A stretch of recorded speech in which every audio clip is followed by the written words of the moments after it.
Hello, എല്ലാ കൂട്ടുകാർക്കും പുതിയൊരു വീഡിയോയിലോട്ട് സ്വാഗതം. ആദ്യം തന്നെ ഇപ്പോഴത്തെ വീടിൻ്റെ അവസ്ഥയൊന്ന് നിങ്ങളെ കാണിച്ചുകൊണ്ട് കാര്യങ്ങൾ അങ്ങ് പറയാമെന്ന് വിചാരിക്കുന്നു. ഇപ്പോഴിതേ ഈ ഒരു അവസ്ഥയിലാണ്. ഇതിൽ എന്തെടുക്കണം എന്ത് കളയണം എന്നുള്ള കൺഫ്യൂഷനിലുമാണ്. കുറച്ച് നാളായിട്ടോ ഇങ്ങനെ നമ്മുടെ ശ്രദ്ധയില്ലാതെ വെച്ച് തുടങ്ങിയിട്ട്. അപ്പോൾ അതിൻ്റേതായ പ്രശ്നങ്ങൾ എന്തായാലും ഉണ്ട്.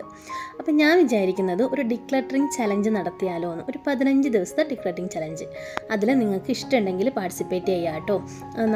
നമുക്ക് വേണ്ട സാധനങ്ങൾ മാത്രം സൂക്ഷിച്ച് ബാക്കിയുള്ളവ ഒഴിവാക്കാം. അപ്പം അത് ചെയ്യേണ്ടത് എൻ്റെ ജീവിതത്തിൽ ഇപ്പോൾ ഒരു ആവശ്യകതയായി വന്നേക്കുവാണ്. ഞങ്ങൾ വീട് ഷിഫ്റ്റ് ചെയ്യുന്നതിന് മുന്നേ, അതായത് ഞങ്ങളുടെ പുതിയ വീട്ടിലോട്ട് മാറുന്നതിന് മുന്നേ ആയിട്ട് എനിക്ക് കുറച്ച് അധികം സാധനങ്ങൾ ഒഴിവാക്കാനുണ്ട്. കൂടെ തന്നെ കുറച്ച് സാധനങ്ങളൊക്കെ വാങ്ങിക്കാനുണ്ട്. അപ്പോൾ ഇതേ ഞങ്ങൾ റെൻറ്റഡ് ഹൗസ് ആയിരുന്നു. അപ്പോൾ അവിടെയുള്ള സ്ഥലപരിമിതിക്കുള്ളിൽ വെച്ചിട്ടാണ് ഇത്ര നാളും എല്ലാ സാധനങ്ങളും അറേഞ്ച് ചെയ്ത് വെച്ചിട്ടുണ്ടായിരുന്നത്. അപ്പോൾ ഇതേ മിക്ക വീടുകളിലും നടക്കുന്ന സംഭവമാണ്. ഒന്ന് ഷെൽഫ് തുറന്നു കഴിഞ്ഞാൽ ഇടിയപ്പടിയെ എല്ലാം താഴത്തേക്കായിരിക്കും. പിന്നെ നമുക്ക് തന്നെ അങ്ങ് ദേഷ്യവും സങ്കടമൊക്കെ വരും. എത്ര വൃത്തിയാക്കി വെച്ച് കഴിഞ്ഞാലും നമ്മൾ ഒരാൾ വിചാരിച്ചതുകൊണ്ട് എന്തായാലും നന്നാവാൻ പോകുന്നില്ല. പക്ഷെ എല്ലാവരും തന്നെ വിചാരിക്കണം. അപ്പോൾ ഇതൊക്കെ കണ്ടതിന് ശേഷമാണ് എനിക്കിത് ചെയ്തേ പറ്റുള്ളൂ എന്ന് തോന്നിയത്. അപ്പോൾ കുറച്ചധികം സാധനങ്ങൾ ഒഴിവാക്കാനുണ്ട്. അപ്പോൾ എവിടുന്ന് തുടങ്ങണം, എങ്ങനെ തുടങ്ങണം എന്നുള്ള കൺഫ്യൂഷനിലായിരുന്നു ഞാൻ. അപ്പോൾ എന്തായാലും തുടങ്ങിക്കളയാമെന്ന് വിചാരിച്ചു. അപ്പോൾ ആദ്യം തന്നെ നിങ്ങളെ കൂടെ കൂട്ടുപിടിച്ചിട്ട് നമുക്ക് ഈ ഒരു മെസ്സി ഹോം ക്ലീനിങ് ചലഞ്ചും കൂടെ തന്നെ ഷിഫ്റ്റിങ്ങും കൂടെ നടത്താമെന്ന് വിചാരിച്ചു. അപ്പോൾ നമ്മുടെ 15 ദിവസത്തെ ഡിക്ലട്ടറിങ് ചലഞ്ചാണ് നിങ്ങളുമായിട്ട് ഷെയർ ചെയ്യാനുള്ളത്. ആഴ്ചയിൽ 2 വീഡിയോ വീതം ഇടാമെന്നാണ് ഞാൻ വിചാരിക്കുന്നത്. എങ്ങനെയൊക്കെ പോകുന്ന അറിയില്ല. വീട് പണി നടക്കുന്നത് കൊണ്ട് തന്നെ ഇച്ചിരി തിരക്കിലായിരിക്കും. എന്നാലും കുഴപ്പമില്ല, പറ്റുന്നതുപോലെ വീഡിയോസൊക്കെ ഇടാം. നമ്മുടെ ക്ലീനിങ് വീഡിയോസൊക്കെ ഇപ്പോൾ നല്ല രീതിയിൽ റീച്ച് ആവുന്നത് കൊണ്ട് തന്നെ ഒത്തിരി സന്തോഷമുണ്ട്. ഇപ്പോൾ കുറേ പുതിയ കൂട്ടുകാർ വന്നിട്ടുണ്ട്. അതുകൊണ്ട് തന്നെ എനിക്ക് വീഡിയോ ഒന്നും അവിടെ പെൻഡിങ് വെക്കാനായിട്ട് തോന്നുന്നില്ല. അപ്പോൾ നിങ്ങളെ കൂട്ടുപിടിച്ചുകൊണ്ട് നമ്മൾക്കൊരു ഡീക്ലട്ടറിങ് ചലഞ്ച് നടത്താം. അപ്പോൾ 15 ദിവസത്തെ കാര്യങ്ങൾ ഞാനിവിടെ ഒന്ന് ഷെഡ്യൂൾ ചെയ്ത് വെച്ചിട്ടുണ്ട്. പക്ഷേ ഏതൊക്കെ എങ്ങനെയൊക്കെ മാറിയെന്ന് അറിയില്ല. എന്തായാലും 15 ദിവസം കറക്റ്റായിട്ട് ഞാൻ ചെയ്ത് വെച്ചിട്ടുണ്ടായിരുന്നു. അപ്പം ആദ്യം ഡേ 1, ഡേ 2, ഡേ 3 എന്ന് പറഞ്ഞിട്ട് ആദ്യം തന്നെ ഫയൽസ് ആൻഡ് പിന്നെ പേപ്പേഴ്സ്, പിന്നെ നമ്മുടെ ഫാൻസി ഐറ്റംസ്, അങ്ങനെ പറഞ്ഞിട്ട് കുറച്ചധികം കാര്യങ്ങൾ നമ്മുടെ വീട്ടിലോട്ട് നമുക്ക് ക്ലീനിങ്ങിനായിട്ട് എന്തായാലും ഇപ്പം മെസ്സിയായി കിടക്കുന്ന ഹോമാണ്. അപ്പോൾ അത് മൊത്തമായിട്ടൊന്ന് ക്ലീൻ ചെയ്യാമെന്ന് വിചാരിച്ചു. അപ്പോൾ ആദ്യത്തെ ചലഞ്ചാണിത്. നമ്മൾ ഫസ്റ്റ് ഡേ ചെയ്യുന്നത് നമ്മുടെ ഫയൽസ് ആൻഡ് പേപ്പേഴ്സ്. നമുക്ക് മെയിൻ ആയിട്ടുള്ള കാര്യങ്ങൾ അതാണല്ലോ. എന്തെങ്കിലും ഡോക്യുമെൻറ്റ്സ് ഒക്കെ നഷ്ടപ്പെട്ടു പോയി കഴിഞ്ഞാൽ അങ്ങേയറ്റം പ്രശ്നമായിരിക്കും. പിന്നെ നമ്മുടെ കയ്യിൽ നിന്നെങ്ങാണ്ട് എന്തായാലും വീട്ടിൽ പെണ്ണുങ്ങൾക്കായിരിക്കും എന്തായാലും പരാതി കേൾക്കേണ്ടി വരുമോ എന്തെങ്കിലും ഡോക്യുമെൻറ്റ്സ് നഷ്ടപ്പെട്ടു പോയാൽ. അപ്പം ഞാൻ ഓരോ വീട് ഷിഫ്റ്റ് ചെയ്യുമ്പം സാധാരണ ചെയ്യാറുണ്ട് കേട്ടോ. ഈ ഒരു ഡീക്ലട്ടറിങ് ഫയൽസൊക്കെ കറക്റ്റ് ചെയ്ത് ഓരോ ബോക്സിലോ അല്ലെങ്കിൽ ഓരോ ഫയലിലോ ഒക്കെ ഇട്ട് വെക്കാറുണ്ട്. അപ്പോൾ ഒരു വേസ്റ്റൊക്കെ ഇടാനായിട്ടൊരു ബോക്സ് എടുത്തിട്ടുണ്ട്, ഒരു കണ്ടെയ്നർ. കൂടെ തന്നെ ഈ ആ ഷെൽഫിലാണ് ഞങ്ങൾ ഇതുപോലത്തെ പേപ്പേഴ്സൊക്കെ വെച്ചിട്ടുണ്ടായിരുന്നത്. അപ്പോൾ അതിൽ ഞാൻ ഓൾറെഡി ഇങ്ങനെ എഴുതി വെച്ചിട്ടുണ്ടായിരുന്നു എന്തൊക്കെയാണ് ആ ഒരു ഇതിൻ്റെ ഉള്ളിൽ കിടക്കുന്നത് എന്നുള്ളത്. അതുകൂടാതെ ഓരോ കവേഴ്സിലും കൂടാതെ നമ്മുടെ ഫയൽസിലൊക്കെ ഇട്ട് വെച്ചിട്ടുണ്ടായിരുന്നു.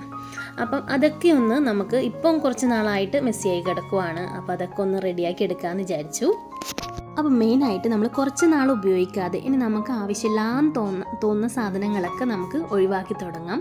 അപ്പോൾ അതിന് വേണ്ടിയിട്ടാണ് ഈ ഒരു ചലഞ്ച് കേട്ടോ. ഡിക്ലട്ടറിങ് എന്ന് പറഞ്ഞാൽ തന്നെ അതാണ്. നമുക്ക് ആവശ്യമില്ലാത്ത സാധനങ്ങൾ, കുറച്ച് നാളായിട്ട് ഉപയോഗിക്കാത്ത സാധനങ്ങൾ ഒഴിവാക്കി എടുക്കാമെന്നുള്ള ഒരു ടെക്നിക്കാണ്. നമ്മുടെ ഈ ക്ലീനിങ് വീഡിയോസൊക്കെ കാണുന്ന അധികം ആൾക്കും അറിയാം. Mary condo life style expert ആയ മേരി കോണ്ടോ ആണ് ഈ ഒരു ഡിക്ലട്ടറിങ് ഒക്കെ കണ്ടുപിടിച്ചേക്കുന്ന ഒരാൾ. നമുക്ക് എന്തൊക്കെ ഒഴിവാക്കണം എന്ന് ചിന്തിക്കുന്നതിനേക്കാൾ നല്ലത് നമുക്ക് എന്തൊക്കെ സൂക്ഷിക്കണം എന്ന് ചിന്തിക്കുന്നതായിരിക്കും എന്നാണ് പുള്ളിക്കാരി പറഞ്ഞേക്കുന്നത്. അപ്പോൾ ഇതൊക്കെ നമ്മൾ ഗൂഗിൾ അമ്മാവനോട് ചോദിച്ചിട്ടാണ് കുറേ കാര്യങ്ങളൊക്കെ മനസ്സിലാക്കിയത്. ആദ്യം ചെയ്യുന്നതിന് മുമ്പ് അറിയണമല്ലോ ഇതെന്താണ് എന്നുള്ള സംഭവം. അപ്പം നിങ്ങൾക്ക് സന്തോഷം തരുന്ന സാധനങ്ങൾ സൂക്ഷിച്ച് വെക്കുക, ബാക്കിയുള്ളവ ഒഴിവാക്കുക. അപ്പം നമുക്ക് ഇപ്പം അങ്ങനെയുള്ള ഒരു കാര്യം ചെയ്യാമെന്ന് വിചാരിച്ചു. അപ്പം ഞാൻ ഓൾറെഡി ഫയലിലാക്കി വെച്ചതൊക്കെ ഒന്ന് ചെക്ക് ചെയ്യുകയാണ് കേട്ടോ. എന്തെങ്കിലും ഇതിൽ കളയാനുണ്ടോ അല്ലെങ്കിൽ ഇതിലായിട്ട് വേറെ എന്തെങ്കിലും വിട്ടുപോയോ എന്നൊക്കെ ഒന്ന് നോക്കുവാണ്. അപ്പം കുഴപ്പമില്ല, അത് ഓൾറെഡി അവിടെ സെറ്റാണ്.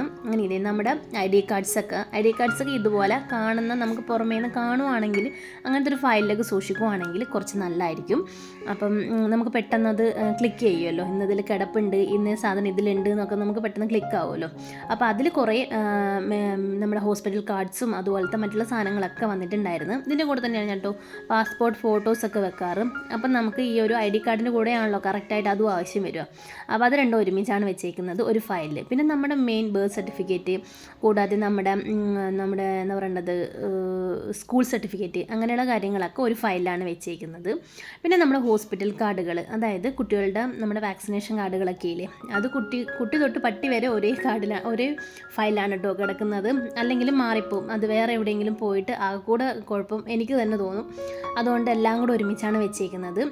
പിന്നെ നമ്മുടെ ബാങ്കിലെ കാർഡുകളും കൂടാതെ തന്നെ ബാങ്കിലെ നമ്മുടെ പാസ്ബുക്കും കാര്യങ്ങളൊക്കെ ഇല്ലേ, അതൊക്കെ ഒരു കവറിൽ നമുക്കത് ഇത് കണ്ടു കഴിഞ്ഞാൽ ഇത് ബാങ്കിലത്തെ ആണെന്ന് നമുക്ക് പെട്ടെന്ന് തിരിച്ചറിയാൻ പാകത്തിന് എടുത്ത് വെച്ചിട്ടുണ്ട്.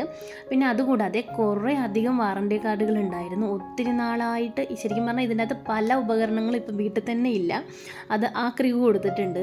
അങ്ങനെയുള്ള വാറണ്ടി കാർഡുകൾ വരെ കയ്യിലുണ്ടായിരുന്നു. അപ്പം അതൊക്കെ ഒന്ന് ചെക്ക് ചെയ്ത് നോക്കിയതാണ്. അപ്പോൾ അതൊക്കെ എടുത്ത് കളഞ്ഞിട്ടുണ്ട്, മാക്സിമം ഒഴിവാക്കിയിട്ടുണ്ട്. ശരിക്കും പറഞ്ഞാൽ സത്യമാണ്, നിങ്ങൾ തന്നെ നിങ്ങളുടെ വീട്ടിലെ വാറണ്ടി കാർഡുകളൊക്കെ ഒന്ന് തപ്പി നോക്കൂ, അതൊക്കെ ആക്രിക്ക് കൊടുത്തിട്ടുണ്ടാവും ആ സാധനങ്ങളൊക്കെ. അപ്പോൾ ഇതേ വാറണ്ടി കാർഡുകളൊക്കെ കുറേയൊക്കെ മാറ്റിയിട്ടുണ്ട്, ആവശ്യമുള്ളത് മാത്രം എടുത്ത് വെച്ചിട്ടുണ്ട്. പിന്നെ അതുപോലെ തന്നെ ഹോസ്പിറ്റൽ കാർഡുകളും നമ്മൾ പല ഹോസ്പിറ്റലിലും കാണിക്കുന്നുണ്ട്, ഹോമിയോയും ആയുർവേദവും അതുകൂടാതെ നമ്മുടെ അടുത്തുള്ള ക്ലിനിക്കുകളിലും അവിടെയൊക്കെ നമുക്ക് കാർഡ് തരും, ചീട്ട് അവിടെ വെച്ചിട്ട് കാർഡ് തരുമല്ലോ. പിന്നെ ദന്തൽ ക്ലിനിക്കും ഒക്കെ ആയിട്ട് അപ്പോൾ ഒത്തിരി കിടപ്പുണ്ട്. അതിൻ്റെ അകത്തും വേണ്ടാത്തത് കുറേ ഉണ്ടായിരുന്നു, അതൊക്കെ മാറ്റിയെടുത്തിട്ടുണ്ട്. നമ്മൾ ശരിക്കും എവിടെയെങ്കിലും ദൂരയാത്രയൊക്കെ പോയി കഴിഞ്ഞാൽ ഏതെങ്കിലും ക്ലിനിക്കിലൊക്കെ കൊണ്ടുപോയി കാണിച്ചതിൻ്റെ കാർഡൊക്കെ ഉണ്ട് ഇതിൽ. അപ്പം അതൊക്കെ ഒന്ന് ചെക്ക് ചെയ്തിട്ട് അതൊക്കെ ആവശ്യമില്ല അതൊക്കെ മാറ്റിയെടുത്തിട്ടുണ്ട്. അപ്പം നമ്മുടെ കയ്യിൽ വേറെ എന്തെങ്കിലും കിട്ടുമ്പോൾ നമ്മുടെ ഏത് ഫയലിലാണോ വെച്ചേക്കുന്നതെന്ന് ഒന്ന് ഓർമ്മിച്ചിട്ട് അതിലോട്ട് മാറ്റി വെച്ചാൽ മതി. അപ്പോൾ ഇതേ ഞാൻ എല്ലാത്തിൻ്റെ പുറത്തും അതുപോലെ തന്നെ ഒരു മാർക്കറും ഉണ്ട് എഴുതി വെച്ചിട്ടുണ്ട്. നമുക്കൊരു മാർക്കറും പിന്നെ കുറച്ച് ഫയലും പിന്നെ അല്ലെങ്കിൽ നമുക്ക് സ്റ്റിക്കേഴ്സ് ഇല്ലേ, നമ്മുടെ എഴുതി ഒട്ടിക്കുന്ന സ്റ്റിക്കേഴ്സ്, അതായാലും മതി. ഇതൊക്കെ കയ്യിലുണ്ടെങ്കിൽ തന്നെ നമുക്ക് ഈ ഒരു അറേഞ്ച്മെൻറ്റ് പെട്ടെന്ന് തന്നെ ചെയ്യാം. അപ്പോൾ ആവശ്യമില്ലാത്തതൊക്കെ ഞാൻ ആ ബോക്സിൽ ഇട്ട് വെച്ചിട്ടുണ്ട്. ഈ വാറണ്ടി കാർഡുകളാണ് ഈ ഒരു ഫയലിലിട്ട് വെച്ചേക്കുന്നത്. അപ്പോൾ നമുക്ക് ഇനി സാധനങ്ങൾ വാങ്ങിക്കുമ്പോൾ അതിൻ്റെ കൂടെ വാറണ്ടി കാർഡ് ഇതിലോട്ട് ഇട്ട് വെക്കാം, അത്രയും സ്പേസും ഉണ്ടല്ലോ. പിന്നെ നമ്മുടെ ഷെൽഫിലൊക്കെ നല്ല ഒതുങ്ങി കിടക്കുകയും ചെയ്യും. പിന്നെ അതുപോലെ തന്നെ നമ്മുടെ ID കാർഡ്സ്, പിന്നെ നമ്മുടെ ബാങ്ക് ഡീറ്റെയിൽസ്, പാസ്ബുക്ക് കാര്യങ്ങളൊക്കെ ഒരുമിച്ച് എടുത്ത് വെച്ചിട്ടുണ്ട്. ഹോസ്പിറ്റൽ കാർഡ് ഒരുമിച്ച് എടുത്ത് വെച്ചിട്ടുണ്ട്. പിന്നെ നമ്മുടെ സർട്ടിഫിക്കറ്റ്സ്, ഇതൊക്കെ നമ്മൾ ഓരോരോ സെക്ഷനാക്കി വെക്കുമ്പോൾ തന്നെ നമ്മളില്ലെങ്കിലും നമ്മുടെ വീട്ടിലെ മറ്റുള്ള ആൾക്കാർക്ക് പെട്ടെന്ന് ഇന്നേ ഫയലിലുണ്ട് എന്ന് പറയുമ്പോൾ പെട്ടെന്ന് അവർക്ക് എടുക്കാനുള്ള സൗകര്യത്തിനും കൂടിയാണ് കേട്ടോ. അല്ലെങ്കിൽ ആ ഒരു ഷെൽഫിലുണ്ട് എന്ന് പറഞ്ഞാൽ അവർ മുഴുവനായിട്ട് വലിച്ചിടുകയും ചെയ്യും, പിന്നെ നമുക്കത് വലിയൊരു പണിയായി മാറുകയും ചെയ്യും. അപ്പോൾ ഇതേ വാറണ്ടി കാർഡുകൾ പിന്നെ എൻ്റെ കയ്യിൽ കിട്ടിയപ്പം ആവശ്യമുള്ളതായപ്പോൾ അത് ആ ഒരു ഫയലിൽ തന്നെ എടുത്ത് വെച്ചിട്ടുണ്ട്. അപ്പോൾ ഇതിൻ്റെ ഡീറ്റെയിൽസ് 14 ദിവസത്തെ ഡീറ്റെയിൽസ് ഞാൻ ഈ വീഡിയോയുടെ ഫസ്റ്റിൽ എന്തായാലും കൊടുക്കാം കേട്ടോ. 14 ദിവസം നമ്മൾ എന്തൊക്കെയാണ് ചെയ്യാൻ ഉദ്ദേശിക്കുന്നതെന്ന് ആഴ്ചയിൽ 2 വീഡിയോ വീതം ചെയ്യണമെന്ന് വിചാരിക്കുന്നു. എത്രയൊക്കെ ആവുമെന്ന് നമുക്ക് നോക്കാം കേട്ടോ. നമ്മൾ ഈ ഡീക്ലറിങ് ചെയ്യുന്നത് കൊണ്ടുള്ള ഗുണങ്ങൾ എന്തൊക്കെയാണെന്നറിയോ? ശരിക്കും പറഞ്ഞാൽ നമ്മുടെ എനർജിയും ടൈമും ഒക്കെ അങ്ങോട്ട് കൺസ്യൂം ചെയ്യാൻ നമുക്ക് പറ്റും. ഒത്തിരി നമ്മൾ സ്ട്രെസ് ഫ്രീ ആവും, പിന്നെ ടെൻഷൻ ഫ്രീ ആവും. കൂടാതെ സാമ്പത്തിക ലാഭം കൂടി ഉണ്ട് കേട്ടോ. നമ്മൾ ഇത് ആവശ്യമുള്ള സാധനങ്ങൾ മാത്രം വാങ്ങിക്കാനുള്ള ഒരു പ്രവണതയും ആവശ്യമില്ലാത്ത സാധനങ്ങൾ ഒഴിവാക്കാനുള്ള ഒരു പ്രവണതയും കാണിച്ചാൽ തന്നെ നമുക്ക് മണി നല്ല സേവ് ചെയ്യാൻ പറ്റുന്നൊരു കാര്യമാണല്ലോ.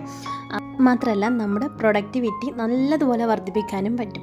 അപ്പോൾ ഇന്നത്തെ ഒരു ചലഞ്ച് ഇവിടെ അവസാനിച്ചിട്ടുണ്ട്. എല്ലാം തന്നെ ഇതുപോലെ ഫയലിലാക്കി സെറ്റ് ചെയ്ത് വെച്ചിട്ടുണ്ട്. അപ്പോൾ എനിക്കിനി ഇത് ഷിഫ്റ്റ് ചെയ്യുമ്പം ഇതുപോലെ എടുത്ത് അങ്ങോട്ട് കൊണ്ടുപോയാൽ മതി.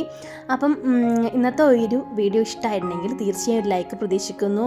വീഡിയോസൊക്കെ കയറുന്നുണ്ടെങ്കിൽ ലൈക്ക് തീരെ കുറവാണ്. തീർച്ചയായും നിങ്ങൾക്ക് ഇഷ്ടപ്പെടുവാണെങ്കിൽ ഒരു ലൈക്ക് പ്രതീക്ഷിക്കുന്നു. പിന്നെ സബ്സ്ക്രൈബ് ചെയ്യാതെ കാണുന്ന കൂട്ടുകാർ തീർച്ചയായും സബ്സ്ക്രൈബ് ചെയ്ത് സപ്പോർട്ട് ചെയ്യണേ. അപ്പോൾ അടുത്ത വീഡിയോ വരുമ്പോൾ നിങ്ങൾക്ക് ചലഞ്ചിൽ പങ്കെടുക്കണമെങ്കിൽ നമ്മുടെ സബ്സ്ക്രൈബ് ചെയ്ത് ആ ബെല്ലൈക്കൺ ഒന്ന് അമർത്തിയാൽ മാത്രമേ നിങ്ങൾക്ക് നോട്ടിഫിക്കേഷൻ വരുള്ളൂ കേട്ടോ. അപ്പോൾ ഇന്നത്തെ ഒരു വീഡിയോ ഇത്ര മാത്രമേ ഉള്ളൂ. അപ്പോൾ എല്ലാം ഞാൻ സെറ്റ് ചെയ്ത് വെച്ചിട്ടുണ്ട്. അപ്പം പങ്കെടുക്കുകയാണെങ്കിൽ നിങ്ങൾ തീർച്ചയായും കമൻറ്റ് ബോക്സിൽ നിങ്ങളുടെ അഭിപ്രായം അറിയിക്കുകയും വേണം കേട്ടോ. അപ്പം പുതിയൊരു വീഡിയോയുമായി വീണ്ടും കാണാം. Thanks for watching.